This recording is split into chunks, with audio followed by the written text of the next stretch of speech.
Estamos de volta, mais uma edição do nosso Quero Me Cuidar, direto dos estúdios da Expo Life, nossa feira de saúde e bem-estar. E aqui comigo, mais um palestrante desse evento incrível. Eu estou aqui com o médico, o Dr. Mark Stork. E eu quero aqui, me permite ler o nome da palestra dele, não quero cometer nenhum erro. Futuro da saúde. Como a inteligência artificial está mudando o cuidado personalizado com a medicina de precisão. Eu estou encantada com o assunto. Nós estávamos aqui conversando, inclusive antes de começar a gravação. E aí eu já quero começar com aquela provocação. Medicina do futuro. E aí eu falei assim, mas não é uma medicina do presente? E aí ele rapidamente me corrigiu e fez muito sentido. Muito obrigada por ter aceitado o nosso convite, por estar aqui conosco, Dr. Mark. Uma grande satisfação. Temos realmente uma medicina que não está homogeneamente distribuída. A medicina que já é executada, ela está disponível às vezes para 1%, 0,5%, para 3% das pessoas. E a medicina dita mais clássica, ela vai ter ainda em corações e mentes das pessoas um lugar reservado. Principalmente quando as pessoas não estão dispostas a agregar tecnologia, ouvir a inovação tecnológica e permitir que todo o avanço que a própria inteligência artificial tem propiciado nos diversos campos do saber humano e da prática humana tem a nos ofertar. Então, a medicina do futuro, ela está sendo executada hoje. Ela está sendo executada hoje, o que vai gerar muita confusão, obviamente, porque como que eu posso ter um hemofílico, uma pessoa com hemofilia que teoricamente sangra até a morte, entender que em Londres inúmeros pacientes já foram inclusive submetidos à terapia gênica, foi mudado o gene dessas pessoas e elas podem se cortar e elas não sangram como um clássico hemofílico. Agora, quantos hemofílicos, se cortarem hoje, terão sangramento até a morte? E a inteligência artificial, ela tem sido aplicada, vivenciada por todos nós no nosso dia a dia em diversas instâncias. Na medicina não é diferente. A gente até conversou aqui já com outros entrevistados a respeito de cirurgia robótica, né, da inovação que vem sendo aplicada. Mas essa inteligência artificial também consegue nos entregar, dentro da medicina, e as possibilidades são enormes, uma aceleração em termos de estudos, de pesquisas. Às vezes demoraríamos anos, né, de pesquisas com um grupo de médicos, e a inteligência artificial acelera isso também, né? Perfeito. Esse é um ponto crucial porque gerou, inclusive, novas formas de estudo e de entrega da informação e do conhecimento na área científica médica. O exemplo são os estudos Umbrella, que ainda não estão no gosto popular, mas que fazem toda a diferença porque eles já são revisões das revisões sistemáticas. Ou seja, o que tem de mais validado do ponto de vista científico já tem um novo patamar. E o estudo dessa natureza pode se aplicar a praticamente qualquer área, não só da medicina, mas de outras áreas da saúde e fora do campo da própria saúde. Então, a inteligência artificial ela vem, dentro dessa lógica de agilidade, construir caminhos que a gente não sabia que era possível. E, obviamente, que vai balizar muito mais tomadas acertadas de decisão, porque a gente não precisa esperar décadas, onde todo um cenário muda, não é? E tudo muda. A gente tem uma ação que pode ser muito melhor coordenada, muito mais rápida e, portanto, ganhar em eficácia e eficiência. Perfeito.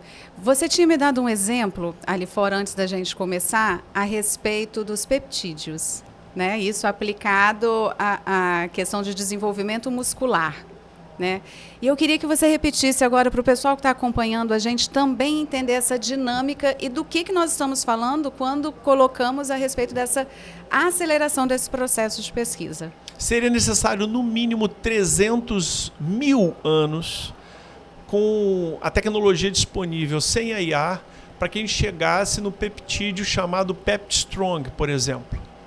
Esse peptídeo ele foi desenvolvido por inteligência artificial. É uma molécula que não tem capacidade de agredir os seres humanos. Ela fica entre uma proteína e um aminoácido. Ela tem capacidade de sinalizar a construção muscular 4 vezes de forma mais efetiva do que as whey proteins, que são muito conhecidas pelos atletas, pelos desportistas. E veja, 4 vezes mais, eu não estou falando de 4% ou 40% a mais. São 4 vezes mais. Ajudando na recuperação, por exemplo, de pessoas que estão acamadas e que precisam recuperar a estrutura muscular ou não perder a pouca que tem. Então imagina o benefício quando esse tipo de peptídeo estiver disponível mais amplamente, como hoje nós falamos de uma dipirona, de um AS, ou de uma molécula sintética que, apesar de ter efeitos colaterais, reações adversas, ao longo da história da humanidade entregou muito para a gente. Agora, imagina não tendo essas tipo complicações, contraindicações ali evidentes. E aí eu queria trazer, então, ainda dentro desse exemplo, algumas questões também para a gente abordar. Você deu o exemplo de conseguir recuperar mais rápido um acamado. Maravilha, não consigo imaginar nada melhor do que isso. Mas você também deu o exemplo para o mesmo peptídeo de um atleta. E aí eu quero voltar numa fala sua, logo no início da nossa conversa, que isso ainda não está disponível para todo mundo. Essa evolução que a IA traz na medicina ainda não está disponível para todos. E aí, se eu tenho um atleta que se utiliza desse peptídeo para conseguir uma performance melhor do que os outros que não teriam, por exemplo, acesso a isso. E esse peptídeo não é pego no antidoping. Aí a gente começa a trazer aqui questões éticas também relacionadas à inteligência artificial aplicada à medicina. A gente não pode fugir também desse olhar, né, desse cuidado, apesar de entender que isso tudo me parece muito vantajoso. Mas tem outras questões que precisam ser observadas e levadas em consideração, né? Os desafios éticos, eles vão permanecer. Agora, eu posso proibir um atleta que tem uma possibilidade de visual, ou seja, de capacidade de visão inferior. Eu não deixo ele usar um óculos para participar de uma competição. Eu não deixo ele usar uma lente. Então, se eu deixo ele usar uma lente, por que eu não posso deixar usar um peptídeo que pode estar ali diante da gente na natureza? Só que a gente vai concentrar essa estrutura molecular e vai disponibilizar em maior volume. E aí é inexorável que as pessoas, vendo custo-benefício, ganhos de escala, tudo que envolve o mundo também econômico, claro, vai permitir o quê? Sim, o que se busca. Ou seja, é a medalha de ouro, é o melhor desempenho, mesmo que às vezes isso esteja muito no campo ético, onde você não quer superar o outro, você quer se superar. Ou seja, com o PeptiStrong, um atleta, ele conseguir, ao invés de correr 100 metros em 9 segundos e 8 centésimos, se ele conseguir fazer isso com 9 segundos cravado, ele faz 100 metros, ele está se superando antes de qualquer coisa. E a humanidade traça esse caminho belíssimo de superação. E que envolve autossuperação. Nós buscamos ser melhores. E esse é o caminho que a gente vai ter. É um caminho de evolução. Nós vamos evoluir. Querendo as pessoas ou não. E por que eu estou colocando dessa forma? Porque também, como qualquer outra tecnologia, a gente tem as pessoas que são mais céticas a respeito da aplicação em algumas áreas, e eu imagino que na medicina também. Né? A aplicação dessa IA, eles são mais céticos, às vezes com medo, e às vezes não querem mesmo sair daquela caixinha tradicional. Né? Não querem se envolver com essa tecnologia. Mas não vejo um outro caminho, né? A superação da zona de conforto é fundamental para o avanço da medicina, da expectativa de vida, da redução da carga global de doenças no planeta. E isso é um caminho meio que sem volta. Isso é possível de ser observado à medida que nós temos um perfil que cada vez muda mais de mortalidade. A gente tem menos mortalidade infantil a cada ano no mundo. Porque a gente está solucionando com tecnologias a desidratação, a desnutrição, as infecções. Nós estamos conseguindo proteger órgãos, a gente faz transplante de órgãos, e isso tudo está no bojo de uma tecnologia que envolve diretamente ou indiretamente a IA, porque ela existe desde 1956. Então, para quem acha que é um fenômeno completamente novo, não percebeu que ela só tem se acelerado enquanto processo. O fenômeno IA, porque ele é um fenômeno, ele tem ganhado uma roupagem de avião e não de carroça. Esse é o grande ponto. Então, à medida que essa evolução ela é muito rápida em disponibilidade de dados, de análise de dados, permitindo uma grande possibilidade aí em tratamentos, em diagnósticos, é óbvio que cada vez somará mais esforços, mais pesquisas e, para quem tem dúvida disso, é só pensar na ideia do computador quântico, que pode potencializar essas velocidades do que já tem disponível em 1162 vezes. Uau. Ou seja, não estamos falando de dobrar a velocidade. Nós estamos falando de algo que a gente não consegue mensurar com o nosso cérebro. Nosso cérebro não consegue saber uma coisa que é 1162 vezes mais rápida. A gente não dá para conceber essa... A gente não tem sentido. E olha que nós não temos 5 sentidos. A gente não tem só visão, audição, olfato, tato. Nós temos 32 sentidos. E eles são escondidos da gente exatamente para que a gente não desenvolva esses potenciais. A gente ficou com algo que Aristóteles entregou para a gente. Né? Foi Aristóteles que disse, nós temos 5 sentidos. Tá? Quando a gente estiver explorando os 32, não para a gente competir contra a inteligência artificial, mas que a gente possa potencializá-la. E aí, falando sobre tudo isso, ainda quero fazer uma provocação a respeito de legislação, a respeito de como é que a gente vai conduzir todo esse processo.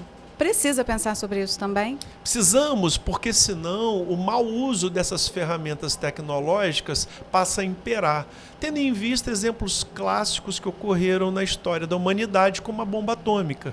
Ou seja, uma energia que poderia abastecer cidades e cidades, na verdade foi transformado numa arma de destruição em massa. Ou seja, os processos de regulação, que no caso do Brasil tem as agências regulamentadoras, a legislação, que a gente depende muito do judiciário, não é? Para que ele construa um arcabouço, não é, de leis, de decretos, de normativas que façam com que esse uso seja direcionado para o bem. É o que é uma expectativa da população em geral. A sociedade, ela clama por isso. Ela não quer mais ficar sofrendo com uma sequela. Ela quer solução para a sequela dela. Ela quer uma solução para uma limitação física, para uma limitação cerebral, uma limitação cognitiva. Qual é a mãe, qual é o pai que não quer chegar aos 90 anos lembrando o nome e reconhecendo seus próprios filhos e netos? Todos querem, todos querem. E vai ser com moléculas como o curcufem. Eu dou esse exemplo porque ele consegue ter uma biodisponibilidade do que o extrato original é da cúrcuma, não é? 367 vezes maior no cérebro, podendo gerar diminuição drástica da ocorrência de câncer e de processos inflamatórios. Ou seja, a minha expectativa, eu estudo medicina do futuro há bastante tempo, a minha expectativa é que até 2030 nós não vamos mais ter, por exemplo, para quem tiver acesso a esse tipo de tecnologia, nós não vamos mais ter autismo, não vamos ter TDAH, a gente não vai ter transtorno bipolar. Por quê? São doenças que não são doenças, na verdade são sintomas de um processo anterior chamado neuroinflamação.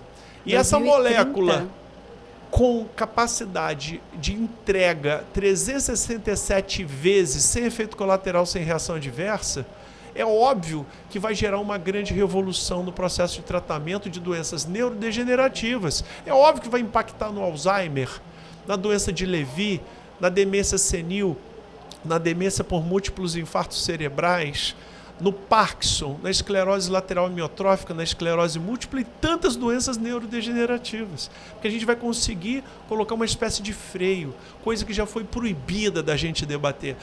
Nós, médicos, não podíamos falar em medicina anti-aging, anti-envelhecimento. Que curioso. Harvard, melhor universidade do mundo, com o melhor curso de medicina e nutrição do mundo, ela tem um departamento exclusivo de medicina anti-aging, anti-envelhecimento, para mostrar que esse processo de incorporação tecnológica, ele pode ser, sim, limitado por uma série de fatores, inclusive de legislação, à medida que eu vou tolir um profissional de falar sobre aquilo. Assunto.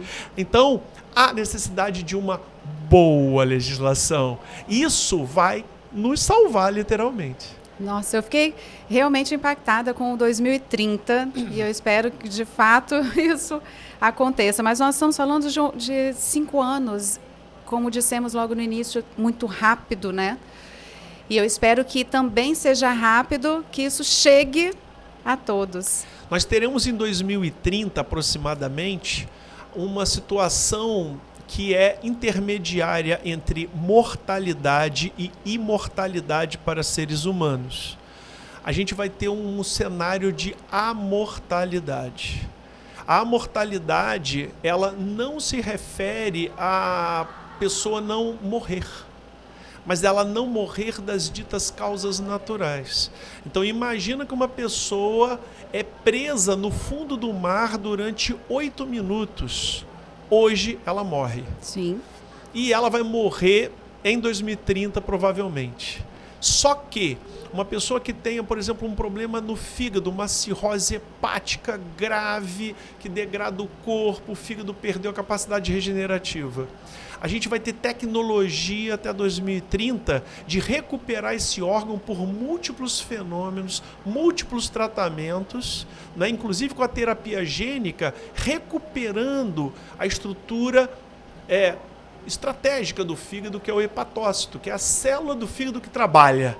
É ela que nos dá a possibilidade de um fígado pungente, né? Que entrega para a gente mais de 1000 proteínas diferentes e mais de 1 litro de sais biliares produzido todos os dias. Eu estou falando só de um órgão. Tamanha a beleza, a complexidade e quase as possibilidades infinitas. Então, isso de 2030, eu tenho feito um convite à minha clientela. Fique vivo até 2030. Por quê?